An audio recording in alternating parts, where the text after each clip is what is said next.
Mayambu ahanba maktada Kanglay Leipung Original gi maikadagi Bisok khairakpamna taram nokchari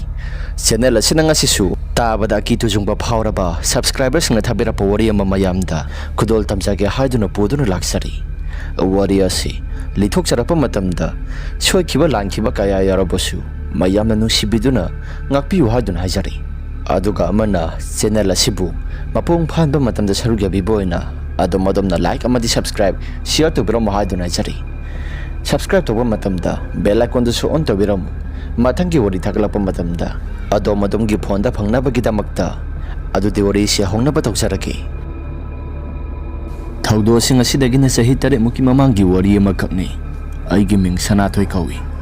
matam adu dai khoi gi mung ase asuki matik yamna tamna ba haibadu aki Baba si noma gi thabak aphang ba khara surga damak leijaba aikoi gi imungni aikoi gi imung asi hana pupu gi matamda khara su nungairame adubu ibok nabagi matamda aikoi si yamna waba haibadu aki hana lairamba lawsing mayam sing adu su loina sakhi mi da loina yonthokiba maramna aikoina lairiba yumpham asi masi khakta ngairabani asum tawdana ise college loisilli Baba ge ma gi mateng pangna isu phisalon sa tawraga damak leirami aigi khade naw nupi amaga ipa nupa amaga khoi ahum khaktani kakao su yum asi laikai budi pulle haibabu laikai gi matol thangba sarukta yum asi hongdokre lam jaga si su sinsilakpaga ai khoi na leiriba yum asi ai khoi khaktamak ngairabani kakao hidi khara yamna sili masa masu su yawrakpaga adoi no hongdoklaga laikhrage haidana makoi su hongdoktuna laikhrabani Asum tawdana isi nongma numit amadi bazarda phi sabagi langlai basalugi haidana aisi thanta khakta satli asum tawdana satpa matam asida imana sunga sidi sas inu nungaiti nang kharanga na hala haidana hairaki inaw nu piga ipaw nu paga di school sakiba maramna baba su tabak sakhi pupu sumi gi sorat ama yaruni haidana tumak sakhi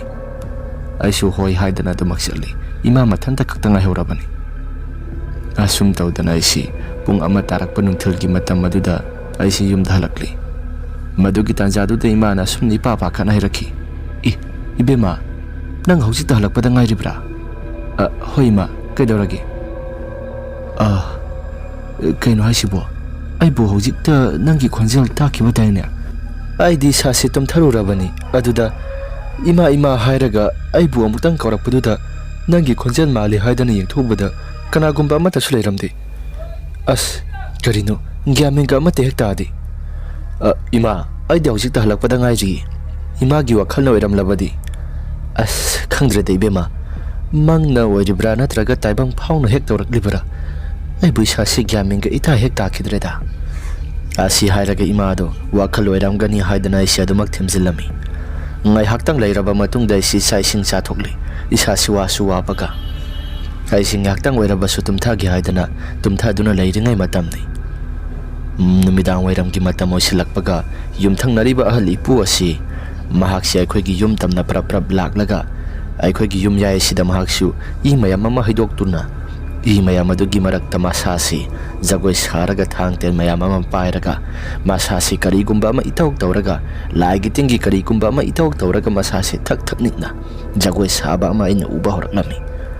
madu urakpaduda isi karino haidana asi wakhalda su yamna khali ipu kaidorage aikhogi lamya isida ipuna tawribado asumna hek hakhiba matam maduda jagoi sariba haladu saplepi aduga ingon tamna mahakna leisilak laba matungda masasi kari gumba ma itawk tawraga prap sangsilak le thang aduna yangi haidana tanjaduda isi yamna kan hekta lawrami asumna lawbaduda isi mikap thorakle aduga igi sasi humang na pi ika karaga hekta leirami dawriba mong mataw singa sida isi karino haidana wakhal khali aigi ka sida yengu ba khudimakta isasi pangkida kiraga isasi karigumba amadi ikhan ba horakli asum nang haktang gi matung dai sinami tasilakli laidok thalaba matung dai sima gi manakta sangsilli aduga ngasai ukiba mayam singa daw ima da loina tamli ima ai simangda kaikeno yamna ui Maduda imana kaidoragi haidan hanglai aisu ukiba pumnamak singada loina hairi maduda imana yarisi ngasai na kaikeno wari khara likibaduda nangsu namangda kaikeno siran turan uba soidan oiramganida as khangde daisu isase pangkidaki rasi haina wari watai sanaduna leijangai baba se lakli Babana kaidaurage haidana hanglai. Maduda imana kaisu thuidokpa taude haidana imana su tammi. Maduda babana se ngasidi nga ahawba macha si haidana isu puklaubi asi leirapani. Thona fajana hawna thongdoklaga dum hawna sasi. Isasi thabak chalubaga isok sok thari. Se namana sa pulap thongminaro. Imana sibu kiji kaya tage. Onthokna di saukreda. Kiji ani tabani. Aikhoi imung manung pulap sabadi adum yani da. Ha. Adubudi yani. Ibema lao. Sak thominok slaw. Asi hairaga imaga igasi sak adum thominaba sangminari. Ngai haktang lairaba matungda pung amagi matungda ikhoisi sa insang thongba loisili. Imana sak thongle aduga aina insang changlabanina matam asi pungsang sangna makti sangboidi. Pungkui kuina sangdrabaduda saga siloide haidana ikhoisi sak sanaba tawrami. Asum nang haktang gi matungda ikhoisi sak saba loisili. Aduga kolik phengbani haidana maning thong tamna ikhoisi laklami. Ima su ising khara hairurge haidana saksangda lairiba sintex aduda ising kanba sangki. Aisi kola do adum phengba horakpa matam maduda thangnaba yumpham asida kanagumba ahlama chasu pairaga lepibadu aisu muksuk mun uba horakli. Madu uba matam maduda isi mangdu kibaduga isasi khangning ningsinglakli. Ada lairisibu yumthangnabagi ipu sinatra manida. Aduga mana sumtring sumna lepaga lairibasina karigi. Sigi ahlasi karino sibo. Asi hairaga isi kolik adu phenglaga imada thorak labra haiduna isi yengi haidana maya silai silubani. Aduga amuk lai thorakpa matamda ahal adu lairamdri. Kaino amuk lairamdri. Ima asi hairaga ima adu kaukthoi. Maduda ima su prap tholakli kaidaurage haidana. Maduda aina si kolik singa se khara thuna mukta samo khara thuna sangkhinaba tawrasi. Ima su karigumba ama tawre haidana wakhalda khallaba mali. Aina hairagliba wafam singa si ima su karigumba amadi tawre haibasi masana khanglaba mali. Se khara thuna sangnaba tawrasi. Asum tawna kolik asi prap samlaba matungda dumak sanglai. Ngai haktang lairaba matungda ikhoisu ima gaigasi sanglaklaga wari watai khara sanare. Ima gi masasi khara singnaba mali. Maduda ingonda sun hanglai. Isa thoi kaidauragi nangna ima hairaga yamna kana kauribado. Ima yumthangnabagi ipu asi magi saban murti chap manana moigi maning thong sida lepaga hekta lairami. Aduda aisu isasi kirum tawraga mahakse ima thorak labra haiduna aina yengbada aduga muk maya silakpada karigumba amata su lairamde. Nate sigi sasu pairaba hala sibu prap hekta sangadro. Yarisi ado kaikeno khara ikhusu tawnaba tawsi. Ima kai bu tawgadoribano. Yarisi nangi wakhana werambasu yai. Wakhana di sungna nati taseng ai ki sada ubani. Asi hairaga ima ga aiga si wari watai khara sanare. Asum tawdana isi adumak tumba sanglakle ahingi matam yausilaklabani. Pupu sumahaki maphamda adumak tumba sangkhre. Asum tawdana aisi sasi tumba sungya yaramde. Ahingi pung baro tasilaklaba phawbada isi tumbaga amata hek yaramde. Ngasai aina ukiba adubu asengba makira natragana aigi mitna uribra. Gyamenga amata hek tadre. Asi hairaga wakhal khali. Ngai haktangi matungda pupugi ka thangba maike somasida pupu asi masana hebagumna makol khara thokpa horakli. Pupu natra mani pupugi ka sida masana hebagumna kaigumba makol khara tari basna karigi. Pungasi so ama tarakadawri. Ai bu amuktang hawdoksira natraga lamyai sida amuktang thoklaga yengsira. Asi hairaga isi isasi makha thangba saruk haibadi kangtholgi makha thangba saruk adomda khong asi thadaba horakli laimaida. Khong asi aisu satli. Aduga pupugi ka thangba saruk asida kanagumba kharana murum solmagumna makol khara somuk tarakli. Nahebagi makol tarakpadusu sap hekta lepi. Aisu tawriba pumnamak singa si karino haidana wakhalda khalli. Asumna laijingai aisi yumyai tana adumak thoi. Pupugi ka yaramdai matam asida pupugi mahaki khong kobam jaga asida kanagumba musuk munam sumtrik sumna leplaga lairami. Mataw asida karino haidana isu isasi mitkupa makhayengi. ꯑꯗꯨꯕꯨ ꯏꯁꯥꯁꯤ ꯉꯥꯏꯍꯥꯛꯇꯪꯒꯤ ꯃꯇꯨꯡꯗ ꯀꯔꯤꯒꯨꯝꯕ ꯑꯃꯅ ꯏꯇꯧ ꯇꯧꯔꯒ ꯑꯩꯒꯤ ꯏꯁꯥꯁꯤ ꯑꯩꯒꯤ ꯏꯃꯥꯡꯗ ꯂꯦꯞꯂꯒ ꯂꯩꯔꯤꯕ ꯄꯨꯄꯨꯒꯤ ꯈꯣꯡ ꯀꯥꯎꯐꯝꯗ ꯂꯦꯞꯂꯒ ꯂꯩꯔꯤꯕ ꯃꯤꯁꯛ ꯑꯗꯨ ꯑꯩꯒꯤ ꯁꯥ ꯇꯥꯅ ꯈꯔ ꯆꯪꯂꯛꯂꯒ ꯄꯨꯄꯨꯒꯤ ꯃꯈꯣꯡ ꯑꯁꯤꯗ ꯅꯥꯜꯂꯒ ꯁꯥꯟꯅꯕꯒꯨꯝꯅ ꯑꯩꯁꯤ ꯀꯔꯤꯒꯨꯝꯕ ꯈꯔ ꯎꯕ ꯍꯧꯔꯛꯂꯤ꯫ ꯃꯇꯧ ꯑꯗꯨꯗ ꯑꯩꯁꯤ ꯀꯔꯤꯅꯣ ꯍꯥꯏꯗꯅ ꯏꯁꯥꯁꯤ ꯋꯥꯈꯜ ꯈꯜꯂꯛꯂꯤ꯫ ꯑꯁꯨꯝꯅ ꯂꯩꯔꯤꯉꯩ ꯃꯇꯝ ꯑꯁꯤꯗ ꯑꯩꯒꯤ ꯏꯄꯥꯅꯨꯄꯥ ꯑꯇꯣꯝꯕꯁꯤ ꯆꯤꯆꯦ ꯆꯧꯕꯤ ꯅꯪ ꯑꯗꯨꯗ ꯀꯩꯗꯧꯔꯤꯕꯅꯣ ꯍꯥꯏꯔꯒ ꯑꯩꯉꯣꯟꯗ ꯍꯪꯂꯛꯏ꯫ ꯃꯇꯧ ꯑꯗꯨꯗ ꯑꯩꯁꯦ ꯈꯪꯄ꯭ꯔꯦꯛ ꯈꯪꯏ꯫ ꯑꯗꯨꯒ ꯂꯩꯊꯣꯔꯛꯂꯒ ꯑꯃꯨꯛ ꯌꯦꯡꯕ ꯃꯇꯝꯗ ꯄꯨꯄꯨꯒꯤ ꯈꯣꯡ ꯀꯥꯎꯐꯝ ꯖꯒꯥ ꯑꯗꯣꯝꯗ ꯂꯩꯔꯝꯕꯗꯣ ꯀꯔꯤꯒꯨꯝꯕ ꯑꯃꯠꯇꯁꯨ ꯂꯩꯔꯝꯗ꯭ꯔꯦ꯫ ꯀꯩꯅꯣꯗ ꯍꯧꯖꯤꯛꯋꯥꯏꯗ ꯁꯤꯗꯩꯁꯤꯗ ꯂꯦꯞꯄꯒ ꯂꯩꯔꯝꯕꯗꯣ ꯑꯃꯨꯛ ꯂꯩꯔꯝꯗ꯭ꯔꯦ ꯑꯁꯤ ꯍꯥꯏꯔꯒ ꯋꯥꯈꯜ ꯈꯜꯂꯤ꯫ ꯃꯗꯨꯗ ꯏꯄꯥꯅꯨꯄꯥꯗꯨꯅ ꯆꯤꯆꯦ ꯀꯩꯗꯧꯔꯒꯦ? ꯀꯩꯁꯨ ꯇꯧꯗꯦ, ꯅꯪ ꯇꯨꯝꯕ ꯍꯧꯒꯠꯂꯛꯏꯁꯤ ꯀꯩꯒꯤꯅꯣ? ꯃꯄꯥꯜ ꯊꯣꯛꯀꯦ ꯍꯥꯏꯗꯅ ꯍꯧꯒꯠꯂꯛꯄꯅꯤ, ꯑꯃꯨꯛꯇ ꯂꯦꯞꯄꯤꯌꯣ꯫ ꯑꯁ ꯇꯥꯟꯖꯥꯁꯤꯗ ꯍꯣꯏ ꯏꯆꯦ, ꯂꯥꯛꯑꯣ ꯑꯁꯤ ꯍꯥꯏꯔꯒ ꯏꯄꯥꯅꯨꯄꯥ ꯑꯁꯤ ꯃꯄꯥꯜꯗ ꯄꯨꯂꯞ ꯊꯣꯛꯃꯤꯟꯅꯔꯛꯂꯤ꯫ ꯑꯁꯨꯝ ꯇꯧꯗꯅ ꯃꯍꯥꯛꯁꯨ ꯃꯥꯡꯒꯣꯜꯒꯤ ꯙꯔꯤꯗꯨꯗ ꯂꯦꯞꯄꯒ ꯃꯄꯥꯜ ꯊꯣꯛꯍꯜꯂꯤ꯫ ꯑꯩꯁꯨ ꯑꯀꯣꯏꯕꯗ ꯂꯩꯗꯅ ꯌꯦꯡꯉꯤ꯫ ꯂꯩꯀꯥꯏꯒꯤ ꯍꯨꯏ ꯃꯌꯥꯝꯁꯤꯡ ꯑꯁꯤ ꯄꯪꯈꯣꯡꯗ ꯈꯣꯡꯕ ꯍꯧꯅꯔꯛꯏ꯫ ꯃꯗꯨꯗ ꯂꯩꯗꯅ ꯌꯦꯡꯕ ꯃꯇꯝ ꯑꯗꯨꯗ ꯑꯩꯈꯣꯏꯒ ꯌꯨꯝꯊꯪꯅꯔꯤꯕ ꯏꯄꯨ ꯑꯁꯤ ꯃꯈꯣꯏꯒꯤ ꯁꯨꯃꯥꯡ ꯑꯗꯨꯗ ꯀꯅꯥꯒꯨꯝꯕ ꯋꯥꯡꯊ꯭ꯔꯪ ꯋꯥꯡꯕ ꯑꯃꯨꯕ ꯑꯃ ꯃꯈꯣꯏꯒꯤ ꯁꯨꯃꯥꯡ ꯃꯇꯣꯜ ꯑꯗꯨꯗ ꯂꯦꯞꯄꯒ ꯆꯪꯂꯛꯏ, ꯃꯈꯣꯏꯒꯤ ꯁꯨꯃꯥꯡ ꯃꯌꯥꯏ ꯇꯝꯅ꯫ ꯃꯗꯨ ꯎꯕ ꯃꯇꯝꯗ ꯑꯩꯒꯤ ꯏꯁꯥꯁꯤ ꯏꯀꯤꯗ ꯀꯤꯕ ꯐꯥꯎꯔꯒ ꯏꯄꯥꯅꯨꯄꯥꯗ ꯀꯤꯈ꯭ꯔꯅꯤ ꯍꯥꯏꯗꯅ ꯑꯩꯁꯤ ꯏꯃꯨꯡꯗ ꯈꯔ ꯊꯨꯅ ꯆꯪꯁꯤꯜꯂꯥꯎ ꯍꯥꯏꯗꯅ ꯄ꯭ꯔꯞ ꯀꯧꯁꯤꯜꯂꯤ꯫ ꯑꯁꯨꯝꯅ ꯏꯄꯥꯅꯨꯄꯥꯗꯨꯅ ꯀꯩꯗꯧꯔꯒꯦ ꯍꯥꯏꯗꯅ ꯍꯪꯂꯛꯏ꯫ ꯑꯩꯁꯨ ꯀꯔꯤꯒꯨꯝꯕ ꯑꯃꯠꯇ ꯍꯦꯛ ꯈꯨꯝꯂꯝꯗꯦ꯫ ꯀꯩꯁꯨ ꯊꯣꯏꯗꯣꯛꯄ ꯇꯧꯗꯦ ꯍꯥꯏꯔꯒ ꯈꯨꯝꯂꯝꯃꯤ꯫ ꯑꯁꯨꯝ ꯇꯧꯗꯅ ꯏꯄꯥꯅꯨꯄꯥꯁꯤꯁꯨ ꯃꯍꯥꯛꯀꯤ ꯀꯥꯗ ꯆꯪꯈ꯭ꯔꯦ꯫ ꯑꯩꯁꯨ ꯑꯩꯒꯤ ꯀꯥꯗ ꯆꯪꯂꯒ ꯇꯨꯝꯊꯒꯦ ꯍꯥꯏꯗꯅ ꯇꯧꯏ, ꯑꯗꯨꯕꯨ ꯏꯁꯥꯁꯤ ꯇꯨꯝꯊꯕꯒ ꯄꯥꯛ ꯌꯥꯔꯝꯗꯦ꯫ ꯑꯁꯨꯝꯅ ꯂꯩꯔꯤꯉꯩ ꯃꯇꯝ ꯑꯗꯨꯗ ꯃꯈꯣꯏꯒꯤ ꯍꯤꯡꯈꯣꯜ ꯊꯪꯕ ꯃꯥꯏꯀꯩ ꯑꯁꯣꯝꯗ, ꯍꯥꯏꯕꯗꯤ ꯌꯨꯝꯊꯪꯅꯔꯤꯕ ꯏꯄꯨ ꯑꯁꯤꯒꯤ ꯃꯈꯣꯏꯒꯤ ꯍꯤꯡꯈꯣꯜ ꯊꯪꯕ ꯁꯔꯨꯛ ꯑꯗꯣꯝꯗ ꯂꯩꯔꯤꯕ ꯂꯐꯨ ꯄꯔꯦꯡ ꯍꯧꯔꯤꯕ ꯃꯥꯏꯀꯩ ꯑꯁꯣꯝ ꯑꯁꯤꯗ ꯀꯅꯥꯒꯨꯝꯕ ꯃꯤꯁꯛ ꯑꯃ ꯁꯨꯔꯨ ꯅꯩꯔꯒ ꯅꯩꯊꯦꯛꯇꯨꯅ ꯆꯠꯄꯒꯨꯝꯅ ꯃꯈꯣꯜ ꯈꯔ ꯇꯥꯔꯛꯂꯤ꯫ ꯇꯥꯔꯛꯂꯤꯕ ꯃꯈꯣꯜ ꯃꯌꯥꯝ ꯑꯁꯤ ꯑꯩꯁꯨ ꯏꯁꯥꯁꯤ ꯀꯤꯕꯅ ꯌꯥꯔꯛꯇ꯭ꯔꯦ꯫ ꯃꯤꯠꯇ ꯎꯔꯤꯕ ꯃꯌꯥꯝ ꯑꯁꯤꯒ ꯑꯗꯨꯒ ꯇꯥꯔꯛꯂꯤꯕ ꯃꯈꯣꯜ ꯃꯌꯥꯝ ꯑꯁꯤꯒ ꯑꯩꯁꯤ ꯏꯁꯥꯁꯤ ꯂꯩꯇꯥꯐꯝ ꯑꯃꯠꯇ ꯍꯦꯛ ꯈꯪꯗ꯭ꯔꯦ꯫ ꯑꯁꯨꯝ ꯇꯧꯗꯅ ꯄꯨꯡ 2 ꯐꯥꯎꯕꯗ ꯑꯩꯁꯤ ꯇꯨꯝꯗꯦ꯫ ꯉꯥꯏꯍꯥꯛꯇꯪ ꯂꯩꯔꯕ ꯃꯇꯨꯡꯗ ꯄꯨꯡ 2 ꯆꯞ ꯆꯥꯅ ꯍꯦꯛ ꯇꯥꯔꯛꯄꯒ ꯃꯈꯣꯏꯁꯨ ꯇꯨꯃꯤꯟ ꯍꯦꯛꯇ ꯂꯩꯈ꯭ꯔꯦ ꯉꯁꯥꯏ ꯃꯈꯩ ꯇꯥꯔꯛꯄ ꯈꯣꯟꯖꯦꯜ ꯃꯌꯥꯝꯁꯤꯡ ꯑꯗꯨ꯫ ꯂꯦꯞꯇꯤ ꯂꯦꯞꯈ꯭ꯔꯦꯗꯅ ꯐꯔꯦ, ꯃꯈꯣꯜꯁꯤꯡ ꯑꯁꯤ ꯇꯥꯔꯛꯇ꯭ꯔꯕꯅꯤꯅ ꯑꯩꯁꯨ ꯅꯦꯅꯥ ꯇꯥꯅ ꯑꯃꯨꯛꯇꯪꯗꯤ ꯇꯨꯝꯈꯤ꯫ ꯑꯁꯨꯝ ꯇꯧꯗꯅ ꯑꯩꯁꯤ ꯅꯦꯅꯥ ꯇꯥꯅ ꯇꯨꯝꯊꯔꯦ꯫ ꯅꯣꯡꯉꯥꯜꯂꯕ ꯃꯇꯝꯗ ꯑꯩꯁꯤ ꯉꯔꯥꯡ ꯊꯣꯛꯈꯤꯕ ꯊꯧꯗꯣꯛꯁꯤꯡ ꯑꯗꯨ ꯂꯣꯏꯅ ꯇꯝꯂꯤ ꯏꯃꯥꯗ꯫ ꯃꯗꯨꯗ ꯏꯃꯥꯅ, ꯑꯁ ꯌꯥꯔꯤꯁꯤ ꯕꯦꯝꯃ, ꯀꯩꯁꯨ ꯊꯣꯏꯗꯣꯛꯄ ꯑꯃꯠꯇ ꯇꯧꯔꯝꯂꯣꯏꯁꯤ, ꯅꯪꯒꯤ ꯃꯤꯠꯇ ꯄꯨꯡꯎꯗ ꯎꯕ ꯑꯣꯏꯔꯝꯃꯕꯗꯤ ꯀꯅꯥꯅ ꯈꯪꯕ? ꯏꯃꯥ, ꯑꯩꯒꯤ ꯃꯤꯠꯇ ꯎꯔꯤꯕ꯭ꯔꯥ ꯅꯠꯇ꯭ꯔꯒ ꯀꯔꯤꯅꯣ? ꯑꯩ ꯒ꯭ꯌꯥꯟ ꯃꯦꯟꯒ ꯑꯃꯠꯇ ꯇꯥꯗ꯭ꯔꯦ꯫ ꯑꯩ ꯇꯁꯦꯡꯅ ꯍꯥꯏꯔꯕꯗ ꯅꯨꯃꯤꯗꯥꯡꯒꯤ ꯃꯇꯝꯗ ꯑꯩꯁꯤ ꯃꯄꯥꯜ ꯊꯣꯛꯄ ꯐꯥꯎꯕꯗ ꯀꯤꯔꯕꯅꯤ꯫ ꯃꯄꯥꯜ ꯊꯣꯛꯄ ꯀꯤꯁꯤꯜꯂꯛꯂꯕꯗꯤ ꯐꯔꯛ ꯇꯥꯗ꯭ꯔꯣ ꯅꯪꯁꯨ? ꯌꯥꯔꯤꯁꯤ, ꯀꯩꯁꯨ ꯊꯣꯏꯗꯣꯛꯄ ꯑꯃꯠꯇ ꯇꯧꯔꯣꯏ꯫ ꯑꯁꯨꯝ ꯇꯧꯗꯅ ꯅꯨꯃꯤꯠ 2-3ꯃꯨꯛꯇꯤ ꯂꯩꯔꯦ ꯑꯩꯈꯣꯏꯁꯤ꯫ ꯅꯨꯃꯤꯠ ꯑꯃ ꯅꯣꯡ ꯑꯁꯤꯁꯨ ꯈꯔ ꯌꯥꯝꯅ ꯆꯨꯏ꯫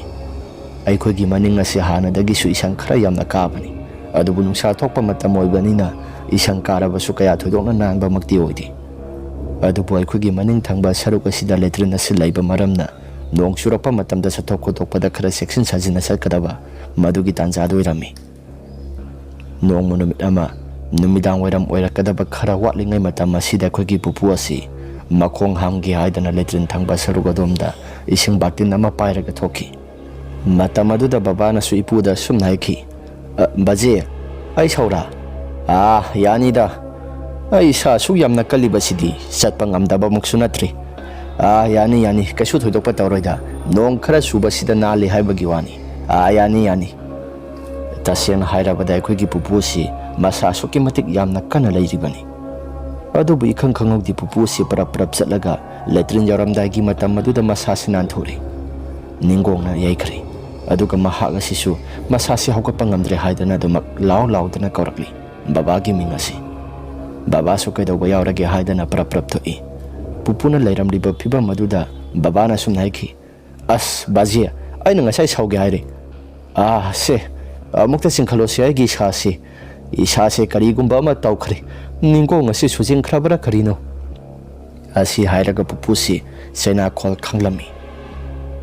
ꯑꯁꯨꯝꯅ ꯄꯨꯄꯨꯁꯤ ꯄꯨꯁꯤꯜꯂꯛꯂꯕ ꯃꯇꯝ ꯑꯗꯨꯗ ꯕꯕꯥꯁꯤ ꯍꯤꯗꯥꯛ ꯂꯥꯡꯊꯛ ꯈꯔ ꯂꯩꯅꯕ ꯍꯥꯏꯗꯅ ꯇꯧꯔꯝꯃꯤ꯫ asum tawdana pupu si mahaki sikpa naba phanaba kaikeno khara pija pithak tarami hospital da su pukhalaga yinglabani adubu kaya thodokna kana boidi pupu sinan thoki badagi hauraga masasi mapangal ison sonjiladuna laikri hauga kangkhat pangamdaba makhai masasi satpaga amate ngam khidri makhong hamning labasu sakrida phamalaga adumak hamalli asum tawdana pupu si amna wana senarakli nong manumit amadi ai khosi asumna tho haidana tamkhraba male ai se phi saringai matam numidang wairam yorakadaba khara watlingai tanjani misu kanagumba matalaiti ima su lobuk takumki baba su thabak suba du maksatki angang ani su sana basaki pupuga aiga ibani khaktani leiri basi asumna isi phi sana sana leiringai matam aduda pupu se kanagumba amaga wari watai sana bagumna wasi launa launa nganglaga wari watai kaya marom ama sana rakli phi sana sana isi makhola du tarakpani maduda aigi sasi karino haidana phi saramba pumnamak singado saplepi pupu na mathanta wari watai sana bagum tori basi kanagumba mata susankidi asi hairaga isi ithanta wakhala se khanjarami pupu gi manakta hapetang sanglaga isi yengurage kana ma ka wari sanari basi lona muktang yengi asi hairaga isi phi sa kholdagi parap kum tharakli aduga imungda khongthang asi makhol thoanda adumak tapna sanglai pupuga wari watai sanari basi kana amuktang di khangdoki asi hairaga isi yumyai tana adumak parap lai aduga pupugi phaklonggi marum aduda isi kanaga wari watai sanari bano haidana aisi muna yenglami asumna yenglingai matam aduda pupu si mahaki masasida karigumba ma itauk tawba mali laika gi si khina khiba miyo singa sigi mathoi mami singa siloina pallaga nang laklabra aidi lakpa ngam khiro aidi matam khara gi matung dala ani haidana masa mathanta murum swolaga lairami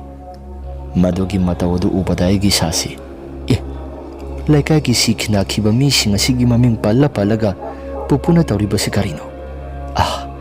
ai bo muktang sanglaga hokdoksira asi hairaga pupu si wangang lamba pumnamak singa do saplepi aduga aigi maikai tamna masasi mamai patna laithoklakle tanjaduda isu isase khampre khangi pupugi mamit asi lautok lauraga aingonda munna yenglaga nokphet tawrakai matawduda isi pupua kadawrage asumne yengba matam aduda pupu sumasadu mamit ado khara tapthana khujinkri isu thobi pupu si sing khorangli ising khujai si lama phangdre nang amukta pirakera hoi pupu asi hairaga isi pupu gi manakta kiti kirum tawraga sangi taseng hairabada pupu gi masagi manak asida sangba matamda aigi sasi asuki matik yamnaki sangning basu phawdi isasi prap sanglaga sangdabadi yadabani na sangli aduga pupu gi khujai adu asi laukhat ke haidana tawba tanjaduda kang khamakha sida kanagumba musin muba mami gi mitamda sangtrong sanglaga hippagumai gi sasida phawrakli tanja sidai gi sasi khampre khanglaga khujai do thaplawna paikhalakli aduga pupu gi phamung asida isi songkhatuna phami pupu da aina pupu se hai na sadu kaigino na sadu ipa pakhatpagumna nang na gi naksida lairibase kana laigi nang nakiribado asumna hanglai madudai gi sase tan sare khandana pupu da hangi pupu ga wari sanari bodo kana kanano khangdi mit asida mase marang yamna ui aduga nangi thangnabagi napu asisu ai gi nakta laklaga anaba sanglami kari wano harisibo ngasai makadi kanagumba ma thek lakteda aduga pupuna kaigino si khinakhiba mi singi ming pallaga haribodo makhagi napu ase masi maibani mase mantra sokhara jadu solaga si khinakhiba mi singa do kauraga mhakna masak singa do loina uhalli aduga thawai singa do naigsi aisi matam ikui dana siraga dabani nang lakna ba tawro haidan hairakhi maduda isu kaino wakhalda tholakpa mayam ama pongkhumda khongkhibani madunani aduga nang ama lai haidana nang silai haidana ngonda thalakhi aduda isu maya se phalai thoktona yenglobada nangi tonga sida kana gumba muksuk mubam wangthrang wangba ama lepaga leirami Madudane aina mit asi laukthok yengkhibado. Pupugi warising asi taba matamda isu isasi kibani yadre. Ngasai makai pupuna mamit laukthok tuna yenglakibado madugi maramna oiba tare haidana aisu isasi pangkida kirakle. Maduda pupuda ina pupu handakti akhoi yum asi kaigumba mai tawi hauji aina pupugi kangkha makhasida sigi phamang asida khujai asi laukapa matamda kangkha makhasida kanagumba ma sangthong sang hipagum aingonda phaurai. Shuthabi ipu si ikui kadaba mandre aduna ipu si hal matam soi selaglabanina hayongai aina sikraba matam sora loiraba matamda laigi tingi phajana muktang diengtho ipu si andang marakti mang hada na boksu yamna toinoi madugi sumathakta aibu pokpa pabong nangina nabudhawodo manasu aigi khudase pairaga phingau selaga mahagasi aigi khudang ase pairaga mahakna laikagi mangpham tan hekta singi mangasi nungaidi ibema napu ase pongkui gadaba mandre aisek adumba wahaido haigano haidana pupu se kapi maduda isu kapi asum tawdana ngihaktang lairaba matungda ima wase lakli thokiba wari singada loina tamle maduda babana hayeng se laigi tingge muktang yengthoksira aha hoi yai adusu amuktang yengsi asi hairaka laikai dugi maiba muslai maiba se kauraba matungda yengthoi maiba duna lai phataba sing khara yeli nakhoi gi mungasi aduna kai kaino khara phanaba toksi haidana mahana sulai khurami asumna lai khuram thoklaba matungda aikhoi gi mungasi hapta mukti kasu thudokpa amata hek tawdri hapta mokside khosu yamna nungaina leirami adubu numit ni humni subada hanagi matawgumna imungi lamyai sida hena sathiba mongda imungi lamyai sida kai kaino makhol khara taba horkli noma numit ama soi khoi mayam asi tumnarabani aise aiga khangna jabu nupa aduga phone da wari watai khara sanaduna tumthanaba tawrami madugi tanjadu da mai asi su phut laung hekta mutki aise tumthabasi yadri mai asi puma mambasida as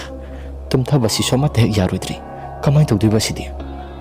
asi hairaga isi wakhalda mataw karamna tumgadabano hairaga wakhalda khalami ngai haktangi matungda pung boro tarakli aisi tumtharage haidana phana kuina tawbani adubu upay amata leitri numisimadi mit asi usilwaiba amata hek yadi asumna leijingai tanja sida mai supuma mekta mambani laten thomai so amata hek sukhati imungi lamya isida kana gumba ma hando hanjin chatana murumurum sonbegumna makhol khara ta ba horkli makhola do taba matam daigi sasi hainada banasu yadre madugi sumathakta imungi lamya isida yopak pairaga kana gumba amana hai asi hairaga yopak pairaga lamasi tawkhai ba horkli mana imung lamya isida yopak pairaga tawkhai bagi makhola si taraga igi sasi hen kirakli yumasi so thak laun hetani laimaisi matawduda babana hai se tabra hogolo muta lamya ise kai gumba ma tawrise baba suma sa se kai gumba ma itaw tawraba mali ima se hogdoi maduda ima na laten thomai do prap su khatpa mata maduda gari gumba ma tasu leiramde asumna imana kainuda housing haktang ki mamang da taramba khonjal singa do karino yumasi kari gumba ma itaw tawre ai di sa se on thona haina khidreda baji dubu tumbu tumi bazala baji di na khoi basidi nungai na tumi basidi pharese laten thomai asi thanamlo ai khoi sui sa si tumna batawrasi asi hairaga laten thomai du ima ga baba ga na yumyai ta thanami aduga khoi sima gi kasin da tumba sanglak matam aduda mapal thangba saruga sidagi thong asi gap launa hekta nomba horki kanana hingi matam aduda tawribano haibadi khangdi maduda baba si sap hekta lepi aduga masu sap lepi moi babung tawriba sidi karino aisu khangdi amutang thoga yungusira asi hairaga baba ga imaga si tholaga yungu bazani aduga di kana gumba mate hek leiramdi hai sorok thangba maike somasida kana gumba bisak ama ahalki mawongda masasi isauk sauraga wangthrang wangna phi ama ilaga ngorok ngongna hekta lepaga leirami hai madu uba matamda imadi lawai samasi chap yung labasani Thong ase prap thingjilaba matungda ima ka baba ka prap changlai. Ima kai urage. Asibema sorok asida wangthang wangba halamagi phibamda masase phijaw ama ilaga aikhogi sorok asida sumdring chumna leplaga leirami aikhogi konthong mapa asida madugi wafam singado tabada isui sasi kiri asum tawdana isi numitum madiagi ka asida tumbangamdri imagi manakta sangsilaga isi dumaktum thari nongalamdagi matam maduda pupugi khonjelda isu thoi pupu salagi haidana mangoi hawai murum solaga laikagi mangpham tana damak satpagum nai ki mit asida uba horkli tarakli ba khonjal asi kari to haidana aisi mikap thorakpani asumna numitum madiagi sasi isingda singnai pupu suma sasi masasi tumina dumaklai imasu yumgi thaba ingkhang tauna pupu gi ka da sangba matamda baji haina kaubada su pupu si tarak traba male madumna hektarak tabaduda baba si kauksili aduga mayam sanglaga akhoi si hokdokpa matam aduda pupudi akhoi mayam bu thadoktuna satlamle swarga mate hek yawramdri akhoi mayam ase kappa lawba tawba matam aduda laika gi miyosing asi sutara duna prap sanglai makhoi mayam hok tawduna pupusi mathau mangam tawnaba haidana tawre asum tawduna sorat manung asidi kaisu thudokpa amata su tawkhidre adubu sorat loiraba matungda akhoi si lai gitingi kekaino khara khoram tho haidana pupuna habiramba mayam singado aisu babaga imaga da hairi maduda babana su matam sangdri numit nini humnimuk lairaba matungda lai asi khuram thoksi haidana hairakle adubu asomda lairiba yumthang nariba ahal adugi nupi abogado masasi son solaga sasu pairaga sapangamboi ngamda boy tawraga lairambani pupu si hek laikidaba matamdagi hauraga makhwang ase saptingba makhai adumak khingkhing launa salai matawdu ubada koi sungakpana su kham thengkibani asum tawdana lai asi khuram thoksi haidana koi si laika ki maiba ama lairibado madugi manak tana laklaga koi si yengthoi maduda laika ki maibaduna sunai rakhi he aidi kaisu thuidokpa tawroidra haiduna wakhala se khallaga ngakthok singdokpa tawrambani adugadi tharakliba posak singasidi yamna kan bangakta tharakhibana upaya ma thek laikidabani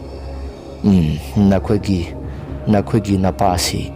usin singkibani kanagumba amagi thawaida mahaki thawai si sanglaga haibadi kanagumba amagi haksangda mahaki thawai si hapsilaga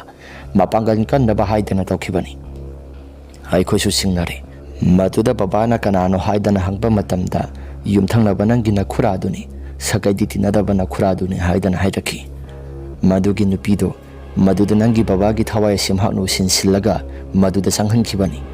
magi nupi sita sena siragadabani adubu sidroba hanubi mahaksi nangi napagi thawai si mahaki nupida haksangda sanghallaga mahaksi mapunsi sangna hingnaba matam khara sangna hingnaba haidana tawkhibani madugi wafam singado taba matamda babaga imaga aigadi sasi sawbana su thak likle wazamaga lahense muktadi hanba yagadra yani hauji phawba mahakna tharakpa pot asi mahaksu adum tawduna leiri masi pumnamak singa se lahen hansi asi hairaka lahen halli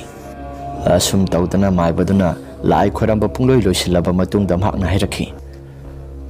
matam kharagi matungda mahaki nupi asisu adum mapunsi telagadabani kaisu thuidokpa waruranu asi hairaga babana su yamna harauduna dakhina khara yamna sauna tawrami masigi matungda kaisu thuidokpa amata hek tawkhidri adubu sahi ani lairaba matungda yumthangnaba ipusigi nupi abogasi ikhang khangogdana mahaksu tusilaga laikhide matawduda babaga imagasi peli haidana mathamoida yamna harauje asum tawdana masigi matungdagi di kaisu thuidokpa amata tawkhidre aduga sahi mangamuk lairaba matungda ipu asi som laikhidre asumna mahak hek laikhidaba matam madudagi hauraga kaisu thuidokpa amata hek tawrakhidre matam maduda kaisu thuidokpa amata hek tawraktabaduna hauju phawba akhoi imung asi karigumba amata hek tawdi adubu makhoina phatragasu masanu pasing adudi phai aduna baba hoi ka kauna ngangna adumak tawri wari ase matang asida losinjari wari ase nungai birabadi like amadi subscribe share to biramo haiduna jari aduga amana adongi sada thokpa asengba wari sing laibiragadi aikona pithok sariba whatsapp number asida thabiranabani singjari phare maya madudi ngasigi di matang asida losinjaragi mathangi wari da mohana thengnarasi ꯏꯃꯥ ꯂꯩꯕꯥꯛꯅ ꯌꯥꯏꯐꯔꯦ꯫